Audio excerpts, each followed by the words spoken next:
दोस्तों, भारत और पाकिस्तान को अंग्रेजों ने एक ही साथ आजाद किया था। 14 अगस्त की मध्य रात्रि को पाकिस्तान और भारत दोनों आजाद हो गए थे। लेकिन सबसे बड़ा सवाल ये आता है कि आखिर पाकिस्तान क्यों 14 अगस्त के दिन अपना स्वतंत्रता दिवस मनाता है। अंग्रेजों से एक ही दिन आजादी मिलने के बाद भी भारत और पाकिस्तान अलग अलग स्वतंत्रता दिवस क्यों मनाते हैं। पाकिस्तान बनने के बाद मोहम्मद अली जिन्ना साहब 13 महीने जिंदा रहे और यही समझते रहे कि पाकिस्तान और भारत बिल्कुल एक ही दिन एक ही समय में आजाद हुए हैं। आखिर क्यों ये 24 घंटे का अंतराल कैसे पैदा हो गया? क्या मोहम्मद अली जिन्ना के जाने के बाद 24 घंटे आजादी का जश्न पहले कर दिया गया? क्या पाकिस्तान वाकई में एक दिन पहले आजाद हो गया था? आखिर क्या है रियलिटी? आज के इस वीडियो में इसी मुद्दे से जुड़ी डिटेल में बात करेंगे। आप देख रहे हैं हिस्ट्री टेलीविजन यूट्यूब चैनल। दोस्तों, आजादी मिलने से पहले भारत और पाकिस्तान दोनों एक ही थे, लेकिन अंग्रेजों ने आजादी तो दे दी मगर विभाजन की गहरी लकीर के साथ, जिसमें हजारों लाखों लोगों ने अपने घर बार को खो दिया था।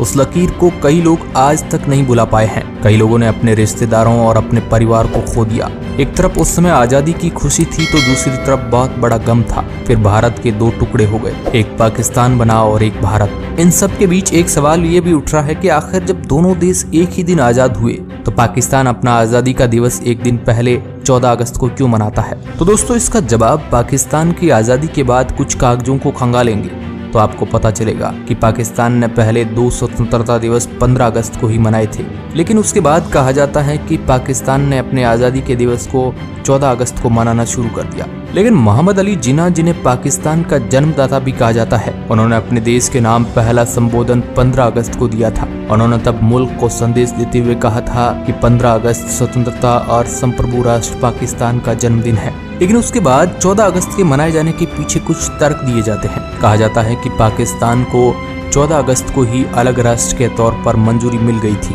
वहीं 14 अगस्त 1947 को रमजान का 27वां दिन यानी शब ए कद्र था। इस्लामिक मान्यता के अनुसार धार्मिक ग्रंथ कुरान इसी रात उतारा गया था। इस्लामिक कैलेंडर के आधार पर 14 अगस्त को बहुत ही पवित्र दिन माना जाता है। यही कारण है कि पाकिस्तान ने फिर 14 अगस्त को स्वतंत्रता दिवस मनाने का फैसला किया। इसके अलावा इसके पीछे जो दूसरा बड़ा कारण बताया जाता है वो यह है कि 14 अगस्त 1947 को ही ब्रिटिश वायसराय लॉर्ड माउंटेन ने पाकिस्तान को आजाद मुल्क घोषित कर दिया था। इसके अलावा पाकिस्तान में आजादी के एक दिन पहले मनाए जाने के पीछे भी वजह है। कुछ रिपोर्ट की माने तो जब 15 अगस्त 1947 को रात को 12 बजे स्वतंत्रता कानून पर दस्तखत किए गए थे, पाकिस्तान का वक्त भारत के वक्त से 30 मिनट का फर्क है, यानी लगभग आधा घंटा पहले। इसलिए जब कानून पर दस्तखत किए गए थे उस वक्त पाकिस्तान में 14 अगस्त का ही दिन था। इसलिए वहां के हिसाब से 14 अगस्त रात 11:30 बजे पाकिस्तान को आज़ादी मिली थी। इसलिए पाकिस्तान में कहा जाता है कि 14 अगस्त को यौम आज़ादी मनाई जाती है। कुछ मीडिया रिपोर्ट कहती है कि भारत को अंग्रेजों से 15 अगस्त को आज़ादी मिली थी,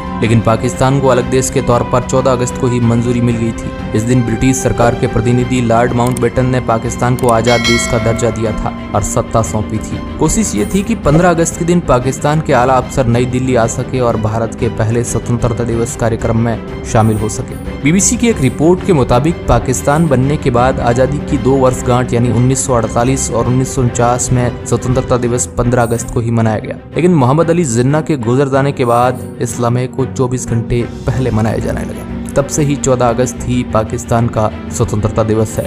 इस तरह अलग अलग रिपोर्ट्स और तथ्यों में अलग अलग बातों से जाहिर किया गया है, लेकिन सच यही है कि पाकिस्तान अपनी आज़ादी का जश्न भारत से एक दिन पहले मनाता है। इसके साथ ही भारत में अब 14 अगस्त को विभाजन की विभीषिका को याद करने वाले स्मृति दिवस के रूप में मनाया जाने लगा। अब आप इसे लेकर क्या सोचते हैं कमेंट बॉक्स में जरूर बताएं और ऐसे ही इंटरेस्टिंग वीडियोज के लिए चैनल को सब्सक्राइब करें। धन्यवाद।